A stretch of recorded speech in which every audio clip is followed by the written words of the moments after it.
প্রিয় শিক্ষার্থী বন্ধুরা, সবাইকে আমার আন্তরিক শুভেচ্ছা জানিয়ে শুরু করছি আজকের অনলাইন ক্লাস। বন্ধুরা, গত ক্লাসে আমি তোমাদেরকে ডেটাবেস রিলেশন কিভাবে তৈরি করতে হয়, দুটো টেবিলের মধ্যে রিলেশন তৈরির প্রক্রিয়া আমি তোমাদেরকে দেখিয়েছিলাম এবং তোমাদের বলেছিলাম এই ডেটাবেস রিলেশন কোশ্চেনটা খুবই গুরুত্বপূর্ণ এবং বিগত দিনে বিভিন্ন বোর্ড পরীক্ষায় ডেটাবেস রিলেশন থেকে ব্যাপক কোশ্চেন এসেছে ঘ নাম্বারে। এবং তুমি যদি মানে 10টা বোর্ডের কোশ্চেন সলভ করতে যাও ডেটাবেস থেকে, তাহলে দেখবে যে এই 8টা বোর্ডের ঘ নাম্বারে মানে উচ্চতর দক্ষতায় এই ডেটাবেস রিলেশনশিপ থেকেই কিন্তু কোশ্চেন এসেছে। আচ্ছা, তাহলে আমি এইবার তোমাদেরকে আরো একটা দুটো ডেটাবেস রিলেশনটা তৈরি করে আরো একটা দুটো কোশ্চেন ডেটাবেস রিলেশন থেকে সলভ দেখাবো এবং এর পরবর্তীতে আমি তোমাদেরকে আজকে নতুন টপিক ইন্ডেক্সিং সর্টিং এটা নিয়ে আলোচনা করব। তাহলে বন্ধুরা, প্রথমে আমরা ডেটাবেস রিলেশনের কোশ্চেন থেকে যে কোশ্চেনগুলো আসে সেগুলো আমরা মানে আরেকবার চোখ বুলায় যাই এখানে কি ধরনের কোশ্চেন ডেটাবেস রিলেশন থেকে আসতে পারে।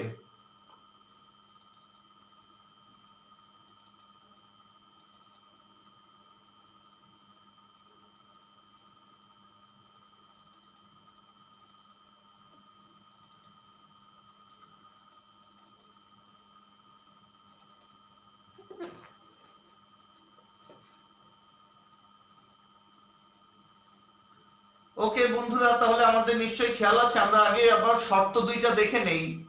আচ্ছা, ডেটাবেস রিলেশনের ক্ষেত্রে কি প্রাইমারি কি ফরেন কি এদের কথা নিশ্চয়ই মনে আছে এবং এদের বৈশিষ্ট্যগুলো আমি তোমাদেরকে পড়তে বলেছিলাম। প্রাইমারি কি কোন ফাইলে যে ফিল্ডের প্রত্যেকটা ডেটা ইউনিক অর্থাৎ ভিন্ন ভিন্ন এবং যার সাহায্যে মানে এক বা একাধিক ফাইলের মধ্যে সম্পর্ক স্থাপন করে সম্পর্কযুক্ত ডেটাবেস তৈরি করা হয় তাকে প্রাইমারি কি বলা হয়ে থাকে। আচ্ছা, এরপরে প্রাইমারি কি এর বৈশিষ্ট্য আমরা দেখেছিলাম যে একটা টেবিলে একটার বেশি প্রাইমারি কি ফিল্ড থাকতে পারবে না। আচ্ছা, এরপরে প্রাইমারি কিতে মানে একই ভ্যালু একাধিক বার, তার মানে ডুপ্লিকেট এবং নাল ভ্যালু থাকতে পারবে না এবং ডেটাবেস রিলেশনের পর প্রাইমারি কি এর কোনরূপ পরিবর্তন হবে না।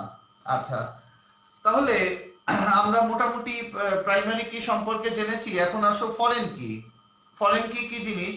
রিলেশনাল টেবিলের ক্ষেত্রে কোনো একটা টেবিলের প্রাইমারি কি যদি অন্য কোনো টেবিলে ব্যবহার করা হয় তাহলে ওই কিকে বলা হবে প্রথম টেবিলের সাপেক্ষে দ্বিতীয় টেবিলের ফরেন কি এবং ফরেন কি এর সাহায্যে কিন্তু একটা টেবিলের সাথে আরেকটা টেবিলের সম্পর্ক স্থাপন করা হয়। ফরেন কি এর বৈশিষ্ট্য কি খেয়াল করো, একটা টেবিলের ফরেন কি কে অবশ্যই রেফারেন্স টেবিলের প্রাইমারি কি বা ইউনিক কি হতে হবে। ফরেন কি কলামের ভ্যালু অবশ্যই রেফারেন্স প্রাইমারি কি অথবা ইউনিকের মধ্যেই থাকতে হবে। আর তৃতীয়ত ডুপ্লিকেট বা নাল ভ্যালু ইনসার্ট করা যাবে। এরপর আমরা ডেটাবেস রিলেশনে গিয়েছিলাম যে একটা ডেটা টেবিলের রেকর্ডের সাথে অন্য কোনো ডেটা টেবিলের এক বা একাধিক রেকর্ডের সম্পর্ককে ডেটাবেস রিলেশন বলে। তার মানে ডেটাবেস রিলেশন হলো ডেটা টেবিলগুলোর মধ্যকার লজিক্যাল সম্পর্ক। আচ্ছা, এইবার আসো আমরা ডেটাবেস রিলেশনের শর্তে যাব। রিলেশনাল ডেটা টেবিলগুলোর মধ্যে কমপক্ষে একটা কমন ফিল্ড থাকবে। কমন ফিল্ডের data type, field size, format ইত্যাদি হুবহু একই হতে হবে। আর আরেকটা কি বলেছে যে রিলেশনাল ডেটা টেবিলের মধ্যে অন্তত একটা টেবিলে অবশ্যই প্রাইমারি কি ফিল্ড থাকতে হবে। ডেটাবেস রিলেশনের প্রকারভেদ দেখো, one to one relation, one to many, many to one, many to many relation. আচ্ছা, ওয়ান টু ওয়ান রিলেশন যখন কোনো ডেটা টেবিলের একটা রেকর্ডের সাথে অপর কোনো ডেটা টেবিলের কেবল একটি রেকর্ডেরই সম্পর্ক স্থাপন হবে সেটা হলো ওয়ান টু ওয়ান রিলেশন এবং এক্ষেত্রে প্রাইমারি কি এর সাথে প্রাইমারি কি এর সম্পর্ক স্থাপিত হয়। আচ্ছা, ওয়ান টু মেনি যখন কোনো ডেটা টেবিলের একটি রেকর্ড অপর কোনো ডেটা টেবিলের একাধিক রেকর্ডের সাথে সম্পর্কিত থাকে তবে তাদের মধ্যে যে রিলেশন তাকে বলে ওয়ান টু মেনি রিলেশন। এক্ষেত্রে প্রাইমারি কি এর সাথে ফরেন কি এর সম্পর্ক স্থাপিত হয়। Many to one, many to one হলো ওয়ান টু মেনির উল্টাটা। তার মানে যখন কোনো ডেটা টেবিলের একাধিক রেকর্ড অপর কোনো ডেটা টেবিলের একটি মাত্র রেকর্ডের সাথে সম্পর্কিত থাকে তবে তাকে মেনি টু ওয়ান রিলেশন বলে এবং এক্ষেত্রে ফরেন কি এর সাথে প্রাইমারি কি এর সম্পর্ক হবে। Are many to many relation যদি কোনো ডেটাবেস টেবিলের একাধিক রেকর্ড অপর কোনো ডেটা টেবিলের একটি মাত্র একাধিক রেকর্ডের সাথে সম্পর্কিত থাকে তবে যে রিলেশন সেটাই মেনি টু মেনি রিলেশন এবং এক্ষেত্রে কমপক্ষে তিনটা টেবিল লাগে এবং তৃতীয় টেবিলটা প্রথম ও দ্বিতীয় টেবিলের মধ্যে সম্পর্ক নির্দেশ করে যেটাকে বলা হয় জাংশন টেবিল। এবং এক্ষেত্রে ফরেন কি এর সাথে ফরেন কি এর সম্পর্ক স্থাপিত হয়। আচ্ছা, এবার আসো আমরা দুইটা মানে টেবিলের ভেতরে আমরা একটা কোশ্চেন দেখি। এটাও একটা বোর্ড কোশ্চেন, এবং এই কোশ্চেনটা আমি তোমাদেরকে দেখানোর পরে আমি বুঝায় বলছি যে কিভাবে এটা সলভ করব আমরা। আগে আমি উদ্দীপকটা একটু তুলে ধরছি তোমাদের সামনে। আচ্ছা, উদ্দীপকটা তুলে ধরার পরে এই কোশ্চেনটা সম্পর্কে বলে আমরা পরবর্তী টপিকের দিকে যাচ্ছি। আচ্ছা দেখো, এই একটা ডেটা টেবিল আর এই একটা data table.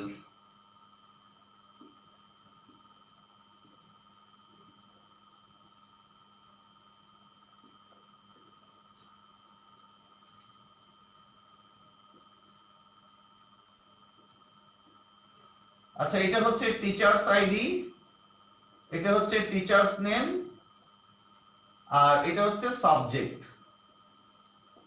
Teachers ID, teachers name, আর হচ্ছে সাবজেক্ট। Teachers ID 101, 102, 103। আচ্ছা, টিচার্স নেম মনে করো RKY, subject English, ICT, biology. আবার দেখো টিচার্স আইডি, গ্রুপ,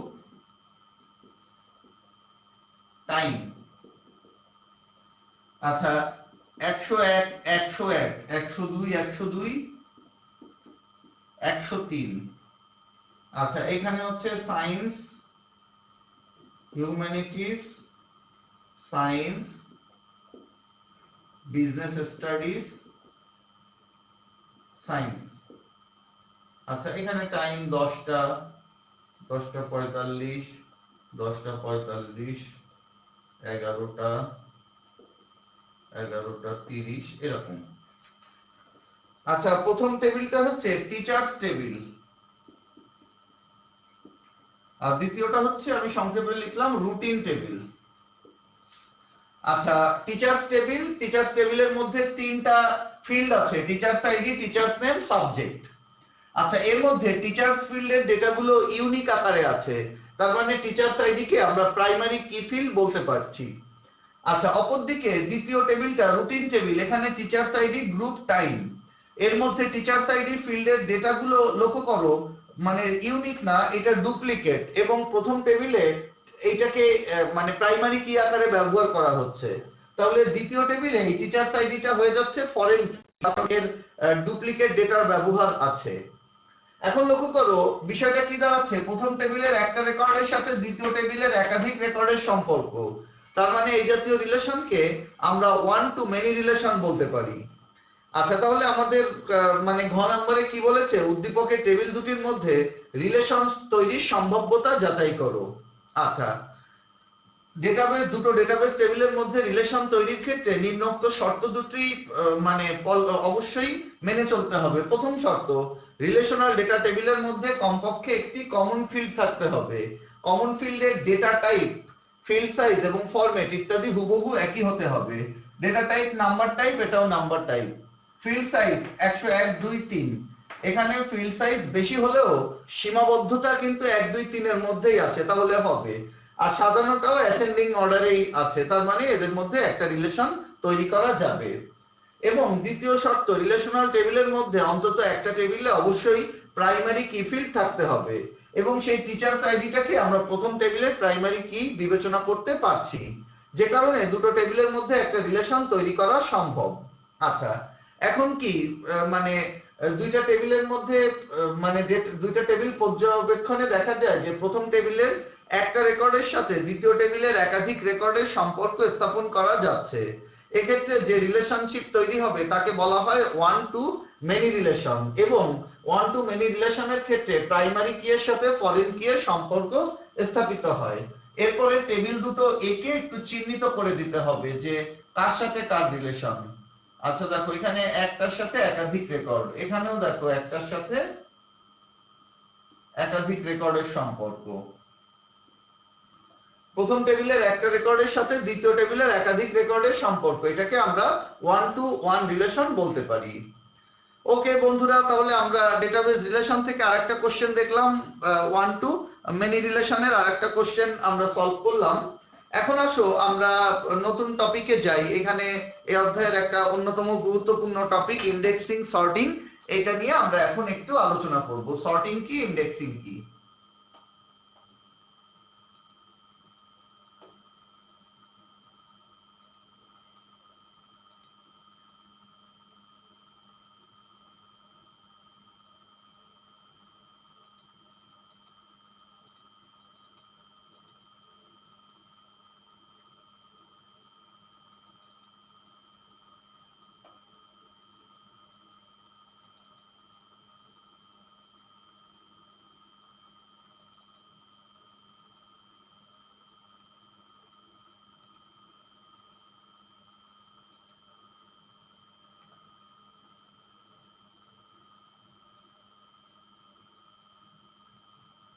আচ্ছা, সর্টিং এবং ইন্ডেক্সিং লক্ষ্য করো, সর্টিং এবং ইন্ডেক্সিং উভয়ই সাজানো।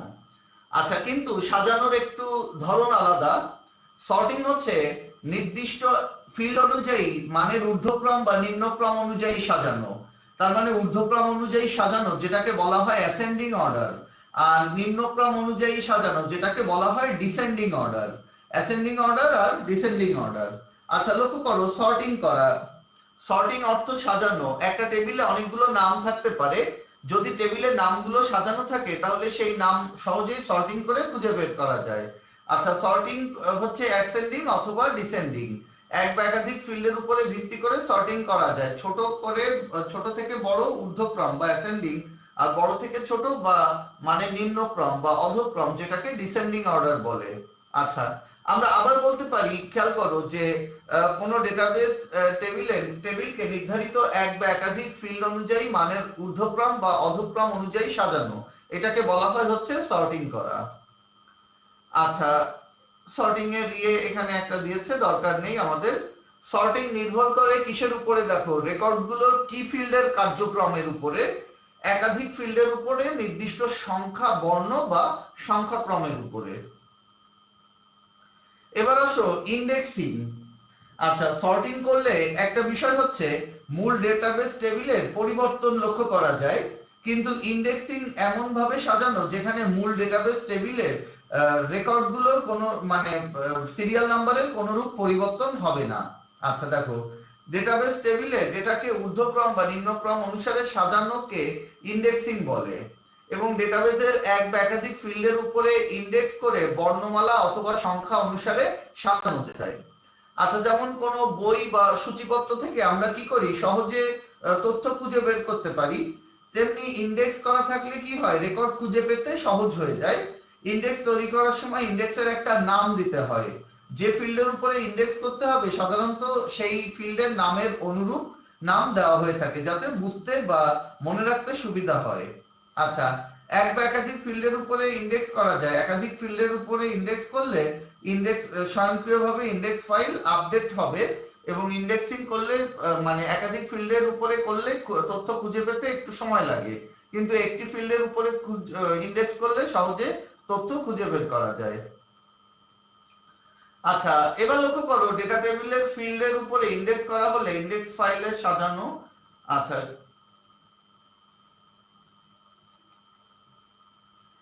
এবার লক্ষ্য করো ইন্ডেক্সিং এর সুবিধা। ইন্ডেক্সটা আমি পরে করে দেখাবো তোমাদেরকে, আমরা আগে ইন্ডেক্সের সুবিধাটা একটু দেখি। ডেটাবেস থেকে সহজে তথ্য খুঁজে বের করা যায়। আচ্ছা, এরপরে দেখো, ইন্ডেক্স করলে কাজের গতি বৃদ্ধি পায়। অনেক বড় বড় ফাইলে ইন্ডেক্স করলে সেটা দ্রুত কাজ করে। তারপরে সার্চিং, কুয়েরি প্রভৃতি কাজে ইন্ডেক্সের সহজে করা যায়। একাধিক ফিল্ডের সমন্বয় এক্সপ্রেশন হিসাবে ব্যবহার করা যায়। এক বা একাধিক ফিল্ডের উপরে ইন্ডেক্স করলে বর্ণ বা সংখ্যা অনুসারে সাজানো যায়, এবং ইন্ডেক্স করার পরে নতুন কোনো রেকর্ড ইনপুট করলে সেটা স্বয়ংক্রিয়ভাবে আপডেট হয়। আচ্ছা, তাহলে আমরা ইন্ডেক্সিং এর সুবিধা দেখলাম যে ডেটাবেস থেকে সহজে তথ্য খুঁজে বের করা যায়। ইন্ডেক্সিং করলে কাজের গতি বৃদ্ধি পায়। অনেক বড় বড় ফাইলে ইন্ডেক্সিং করলে সেটা দ্রুত কাজ করে। সার্চিং, কোয়েরি প্রভৃতি কাজে ইন্ডেক্সিং সহজে করা যায়। একাধিক ফিল্ডের সমন্বয়ে এক্সপ্রেশন হিসাবে ব্যবহৃত হয়। এক বা একাধিক ফিল্ডের উপরে ইন্ডেক্সিং করে বর্ণ বা সংখ্যা অনুসারে সাজানো যায়। আর ইন্ডেক্সিং করার পরে ডেটা ফাইলে নতুন কোনো রেকর্ড ইনপুট করা হলেও তা স্বয়ংক্রিয়ভাবে আপডেট হয়ে যায়। ইন্ডেক্সিং এর অসুবিধা দেখো, ইন্ডেক্স করলে ডেটা এন্ট্রিতে বেশি সময় লাগে। আচ্ছা, তারপরে বেশি মেমোরির প্রয়োজন হয়। একাধিক ফিল্ডের উপরে ইন্ডেক্সিং করলে কাজের গতি কমে যায়। আর একাধিক ফিল্ডের উপরে ইন্ডেক্সিং করলে ডেটা আপডেট হতে সময় বেশি নেয়। আচ্ছা, তারপর দেখো ডেটা এন্ট্রিতে সময় বেশি নেয়, বেশি মেমোরির প্রয়োজন হয়, এগুলো অসুবিধা, এগুলো জানতে হবে। ইন্ডেক্সিং করলে মানে একাধিক ফিল্ডের উপরে ইন্ডেক্সিং করলে গতি কমে যায়। আচ্ছা, আর একাধিক ফিল্ডের উপরে ইন্ডেক্সিং করলে ডেটা আপডেট হতে সময় বেশি নেয়। আচ্ছা, এরপরে দেখো আমি আবার বলি, ইন্ডেক্সিং এর সুবিধা অসুবিধা থেকে কিন্তু কোশ্চেন আসে এখানে ক্লু দিয়ে। আচ্ছা, লক্ষ্য করো ডেটাবেস থেকে সহজে ডেটা খুঁজে বের করা যায় এবং ইন্ডেক্সিং করলে কাজের গতি বৃদ্ধি পায়। অনেক বড় বড় ফাইলে ইন্ডেক্সিং করলে এটা দ্রুত কাজ করে। সার্চিং, কোয়েরি প্রভৃতি ইন্ডেক্সিং এ সহজে করা যায়। একাধিক ফিল্ডের উপরে এক্সপ্রেশন হিসেবে কাজ করে।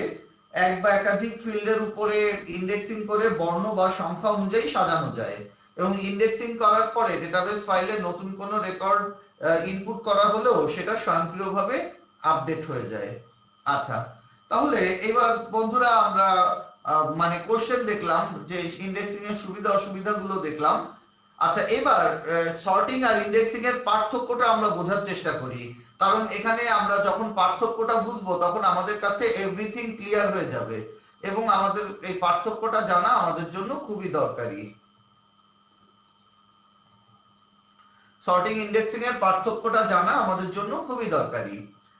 লক্ষ্য করো, সর্টিং হলো ডেটা টেবিলের রেকর্ডগুলোকে কোনো নির্ধারিত ফিল্ড অনুযায়ী সাজানো, আর ইন্ডেক্সিং হলো ডেটা টেবিলের রেকর্ডগুলোকে নির্ধারিত ফিল্ড অনুযায়ী সাজানোর উদ্দেশ্যে মূল টেবিলকে অপরিবর্তিত রেখে কেবল রেকর্ডগুলোর অ্যাড্রেসকে সাজানো। আচ্ছা, তাহলে আমি কি বললাম? সর্টিং হলো ডেটা টেবিলের রেকর্ডগুলোকে কোনো নির্ধারিত ফিল্ড অনুযায়ী সাজানো, আর ইন্ডেক্সিং হলো ডেটা টেবিলের রেকর্ডগুলোকে কোনো নির্ধারিত ফিল্ড অনুযায়ী, নির্ধারিত এক বা একাধিক ফিল্ড অনুযায়ী সাজানোর উদ্দেশ্যে মূল টেবিলকে অপরিবর্তিত রেখে রেকর্ডগুলোর অ্যাড্রেসকে সাজানো। তাহলে ইন্ডেক্সিং এর সংজ্ঞাটা আবার ভালো করে দেখো, এই পার্থক্যের প্রথমে দেওয়া আছে সর্টিং হলো কি, ডেটা টেবিলের রেকর্ডগুলোকে কোনো নির্ধারিত ফিল্ড অনুযায়ী মানের ঊর্ধ্বক্রম বা অধক্রম অনুযায়ী সাজানো, এটা হচ্ছে সর্টিং। আর ইন্ডেক্সিং হলো ডেটা টেবিলের রেকর্ডগুলোকে কোনো নির্ধারিত এক বা একাধিক ফিল্ড অনুযায়ী সাজানোর উদ্দেশ্যে মূল টেবিলকে অপরিবর্তিত রেখে রেকর্ডগুলোর অ্যাড্রেসকে সাজানো। আচ্ছা, সর্টিং করলে কি মূল টেবিলে ডেটা ফাইলের রেকর্ডগুলোর ক্রমিক নাম্বারের পরিবর্তন হয়, কিন্তু ইন্ডেক্সিং করলে মূল টেবিলের রেকর্ডগুলোর ক্রমিক নাম্বারের কোনরূপ পরিবর্তন হয় না। ভালো করে খেয়াল করো, 2 নম্বর পয়েন্ট, এক্ষেত্রে ডেটা ফাইলের রেকর্ডের ক্রমিক নাম্বারের পরিবর্তন হয়, মানে সিরিয়াল নাম্বার চেঞ্জ হয়ে যাবে সর্টিং করলে, কিন্তু ইন্ডেক্সিং করলে মূল ফাইলে রেকর্ডগুলোর ক্রমিক নাম্বারের কোনরূপ পরিবর্তন হয় না, মানে মূল টেবিলের জায়গায় থাকবে, শুধুমাত্র নতুন একটা সর্টিং ফাইল তৈরি হবে। আচ্ছা, দেখো এতে রেকর্ডগুলো সাজানোর জন্য তুলনামূলক বেশি সময়ের প্রয়োজন হয়। আচ্ছা, ভালো করে খেয়াল করো, রেকর্ডগুলো সাজানোর জন্য তুলনামূলক বেশি সময়ের প্রয়োজন সর্টিং এ, কিন্তু ইন্ডেক্সিং এ ফাইলে এলোমেলো রেকর্ডগুলো তুলনামূলক দ্রুত সাজানো যায়। আচ্ছা, ডেটাবেস ফাইলকে সর্ট করা হলে মূল ফাইলটি বিন্যাসকৃত অবস্থায় মেমোরিতে জমা হয়, তার মানে মূল ফাইলটি পরিবর্তন হয়ে যাচ্ছে, সিরিয়াল নাম্বার সহ এভরিথিং পরিবর্তন হয়, কিন্তু ডেটাবেস ফাইলকে ইন্ডেক্স করা হলে নতুন ইন্ডেক্স ফাইল তৈরি হয় এবং মূল ফাইল অপরিবর্তিত থাকে। আচ্ছা, ভালো করে দেখো, ডেটাবেস ফাইলকে ইন্ডেক্স করা হলে নতুন ইন্ডেক্স ফাইল তৈরি হয় এবং মূল ফাইল অপরিবর্তিত থাকে।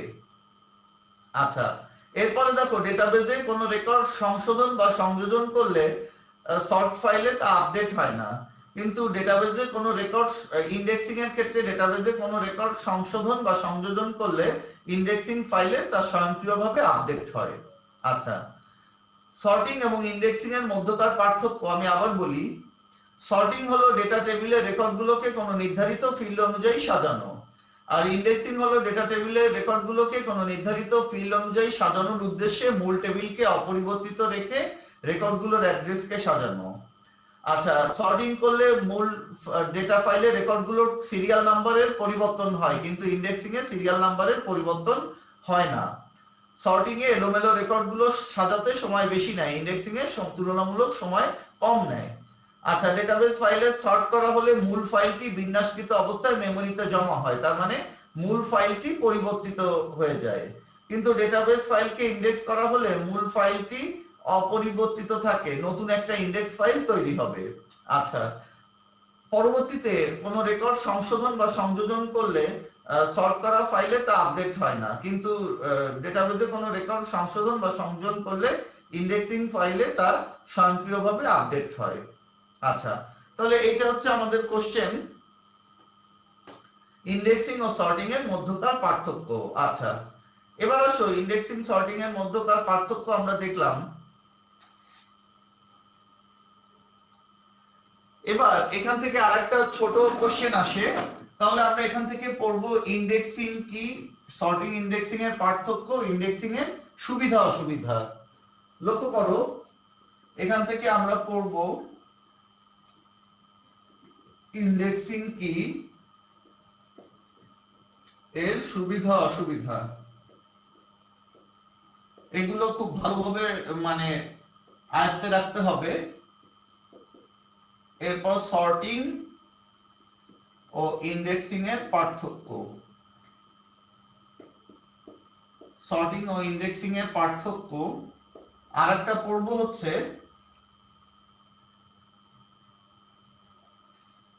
আচ্ছা আরেকটা কোশ্চেন, এটা ছোট কোশ্চেন আসে আকারে আসে, ইন্ডেক্সিং ফাইল স্বয়ংক্রিয়ভাবে আপডেট হয় কেন? স্বয়ংক্রিয়ভাবে আপডেট হয় কেন? ইন্ডেক্সিং ফাইল স্বয়ংক্রিয়ভাবে আপডেট হয় কেন, এটা খুবই গুরুত্বপূর্ণ একটা প্রশ্ন। ইন্ডেক্সিং ফাইল স্বয়ংক্রিয়ভাবে কেন আপডেট হয়? আচ্ছা, ইন্ডেক্সিং ফাইল স্বয়ংক্রিয়ভাবে আপডেট হয় এটা সম্পর্কে আমি বলে নেই। আচ্ছা, ইন্ডেক্সিং ফাইল কি এক বা একাধিক ফিল্ডের উপরে ভিত্তি করে ইন্ডেক্স করা যায়। একই সময়ে একাধিক ইন্ডেক্স ফাইল মানে ওপেন থাকতে পারে, কিন্তু একাধিক ইন্ডেক্স ফাইল ওপেন থাকলেও এদের মধ্যে সক্রিয় বা অ্যাক্টিভ থাকবে কেবল একটি ফিল্ডই অ্যাক্টিভ থাকবে। একাধিক ফিল্ডের উপরে ইন্ডেক্স করা হলেও বা একাধিক ইন্ডেক্স ফিল্ড ওপেন থাকলেও এদের মধ্যে সক্রিয় থাকবে কেবল একটি মাত্র ইন্ডেক্স ফিল্ড, এবং যে সক্রিয় অবস্থায় থেকে রেকর্ডগুলোকে প্রদর্শনের অর্ডারকে নিয়ন্ত্রণ করবে। তাই নতুন কোন রেকর্ড যখন ইনপুট করা হবে তখন সেটা ওই সক্রিয় ফিল্ড অনুযায়ী স্বয়ংক্রিয়ভাবে আপডেট হয়ে যাবে। তার মানে আবার শোনো বিষয়টা, যে অনেকগুলো ফিল্ডের উপরে ভিত্তি করে ইন্ডেক্স করা যেতে পারে, কিংবা অনেকগুলো ফিল্ড একই সাথে ওপেনও থাকতে পারে, কিন্তু অনেকগুলো ফিল্ড ওপেন থাকলেও এদের মধ্যে সক্রিয় বা অ্যাক্টিভ অবস্থায় থাকে কেবলমাত্র একটা ফিল্ড, এবং যে সক্রিয় অবস্থায় থেকে রেকর্ডগুলো প্রদর্শনের অর্ডারকে নিয়ন্ত্রণ করবে। তাই নতুন কোন রেকর্ড যখনই ইনপুট করা হবে তখন সেটা ওই সক্রিয় ফিল্ড অনুযায়ী স্বয়ংক্রিয়ভাবে আপডেট হবে। আচ্ছা, তাহলে এই হচ্ছে ইন্ডেক্সিং ফাইল কেন স্বয়ংক্রিয়ভাবে আপডেট হয় সেটার ব্যাখ্যা। এবং এইটা প্রয়োজনে আমি তোমাদেরকে, আমি যে কথাটা বললাম এগুলো তোমরা একটু লিখে নাও, যে এইভাবে তো প্রয়োজনে আরেকবার একটু বলছি, দেখো। আচ্ছা, ইন্ডেক্সিং কি, আগে ইন্ডেক্সিং কি একটু বুঝাইনি। সর্টিং করলে মূল ডেটা টেবিলটা পরিবর্তন হয়, কিন্তু ইন্ডেক্সিং এ সেই পরিবর্তনটা হয় না। এখন সর্টিং এক বা একাধিক ফিল্ডের উপরে ভিত্তি করে সর্টিং সম্পন্ন করা যায়, কিংবা একই সাথে একাধিক মানে ফিল্ড ওপেন, ইন্ডেক্সিং এ একই সাথে একাধিক ফিল্ড ওপেনও রাখা যায়, কিন্তু একাধিক ফিল্ডের উপরে সর্টিং করা বা ওপেন থাকলেও এদের মধ্যে সক্রিয় বা অ্যাক্টিভ অবস্থায় থাকে কেবল একটি মাত্র ফিল্ড, এবং যে সক্রিয় থেকে ওই রেকর্ডগুলো প্রদর্শনের অর্ডারকে নিয়ন্ত্রণ করে। আচ্ছা, তাই নতুন কোন রেকর্ড যখন ডেটাবেজে ইনপুট দেওয়া হয় তখন ওই সক্রিয় যে ফিল্ডটা আছে সেই ফিল্ড অনুযায়ী সেটা স্বয়ংক্রিয়ভাবে আপডেট হয়। আচ্ছা, তাহলে আমরা মোটামুটি বুঝলাম যে কেন ইন্ডেক্সিং ফাইল স্বয়ংক্রিয়ভাবে আপডেট হয়, এবং এখান থেকে আমরা ইন্ডেক্সিং এর সুবিধা অসুবিধাটাও একটু দেখে নিব। যেমন রাজশাহী বোর্ডে একটা কোশ্চেন এসেছিল, আমি তোমাদেরকে একটু দেখাই তাহলে বুঝতে পারবে। যে দুইটা ডেটা টেবিল দেয়া আছে, দেখো প্রথম টেবিলে আইডি, নেম, অ্যাড্রেস দেয়া আছে, এবং দ্বিতীয় টেবিলে সিরিয়াল নাম্বার, ডেজিগনেশন, স্যালারি। আচ্ছা, ঘ নাম্বার সাথে আরো উদ্দীপক আছে, দুইটা ডেটা টেবিল দিছে, দুইটার মধ্যে কোনো কমন ফিল্ড নাই। টেবিল একে আছে আইডি, নেম অ্যাড্রেস, এবং টেবিল 2 তে আছে সিরিয়াল নাম্বার, ডেজিগনেশন, স্যালারি। আচ্ছা, দেখো এখানে উদ্দীপকে বলেছে যে উক্ত টেবিল দুটি থেকে যাদের বেতন 30,000 টাকা বা তার বেশি তাদের নাম ও পদবি দেখাতে বলা হলো।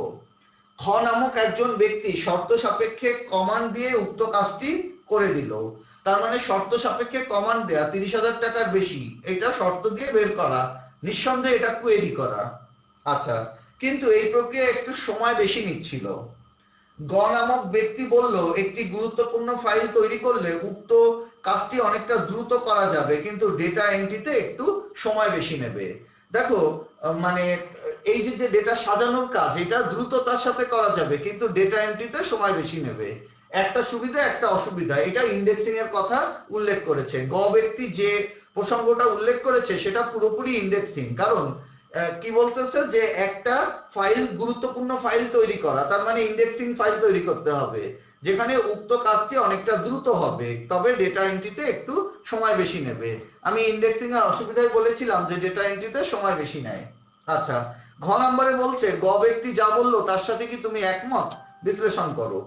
আচ্ছা, গ ব্যক্তি কি ইন্ডেক্সিং এর ইঙ্গিত দিয়েছেন, তার মানে অবশ্যই আমরা ইন্ডেক্সিং এর সাথে একমত, কারণ ইন্ডেক্সিং প্রক্রিয়ার মাধ্যমেই কিন্তু মানে এই ডেটাবেজ অপারেশনের দক্ষতা বৃদ্ধি পায়। তবে এক্ষেত্রে প্রথমবার যে ডেটা ইনপুট দিতে বা এন্ট্রি করতে একটু সময় বেশি নেয়।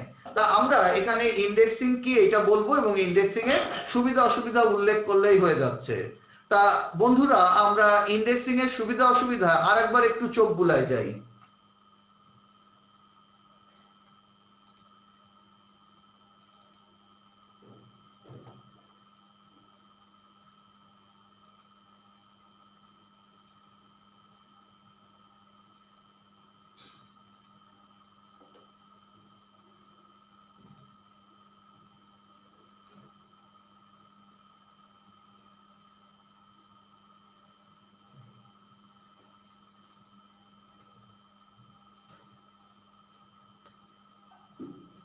আচ্ছা, ইন্ডেক্সিং কি খেয়াল আছে নিশ্চয়ই।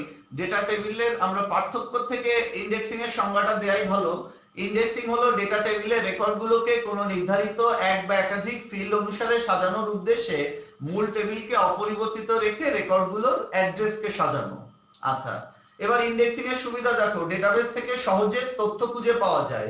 প্রথম যে সুবিধাটা আমরা ওই উদ্দীপকে দেখেছিলাম সেটা, সহজে তথ্য খুঁজে বের করা যায়। ইন্ডেক্সিং করলে কাজের গতি বৃদ্ধি পায়। অনেক বড় বড় ফাইলে ইন্ডেক্সিং করলে সেটা দ্রুত কাজ করে। বিভিন্ন ডেটাবেজ অপারেশনের দক্ষতা, যেমন সার্চিং, কোয়েরি, রিপোর্ট, এগুলো ইন্ডেক্সিং করলে এদের দক্ষতা বৃদ্ধি পায়, ফলে সহজে করা যায়। একাধিক ফিল্ডের এক্সপ্রেশন হিসাবেও ব্যবহার করা যায়। এক বা একাধিক ফিল্ডের উপরে ইন্ডেক্সিং করে বর্ণ বা সংখ্যা অনুসারে সাজানো যায়। আচ্ছা, আর ইন্ডেক্সিং করার পরে ডেটাবেস ফাইলে নতুন কোনো রেকর্ড ইনপুট করা হলে সেটা স্বয়ংক্রিয়ভাবে আপডেট হয়ে যায়। আচ্ছা, এটা আমরা ইন্ডেক্সিং সম্পর্কে জেনেছি। এবার অসুবিধা দেখো, ডেটা এন্ট্রিতে, ইন্ডেক্স ফাইলে ডেটা এন্ট্রিতে সময় বেশি নেয়। এটা আমরা দেখো উদ্দীপকের অসুবিধায় দেখেছিলাম।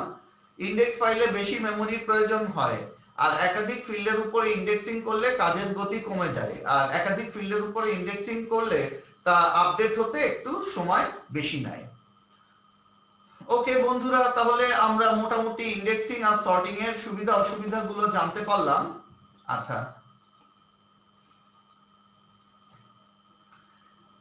ইন্ডেক্সিং সর্টিং সম্পর্কিত বিষয় নিয়ে আজকে আমরা মোটামুটি একটা আলোকপাত করলাম। পরের ক্লাসে আমি সর্টিং ইন্ডেক্সিং তৈরি করে দেখাবো, এবং সাথে সাথে এই অধ্যায়ে যে আরো কিছু থিওরিটিক্যাল টপিক আছে এটা বাদ দিব, এবং আশা করছি আর আগামী 2টা ক্লাসের মধ্যেই আমরা এই 6ষ্ঠ অধ্যায়টা কমপ্লিট করে ফেলতে পারবো।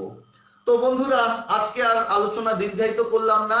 সবাই সুস্থ থেকো, ভালো থেকো, সবার মানে সাফল্য কামনা করে আমি আজকের মতো এখানেই বিদায় নিচ্ছি।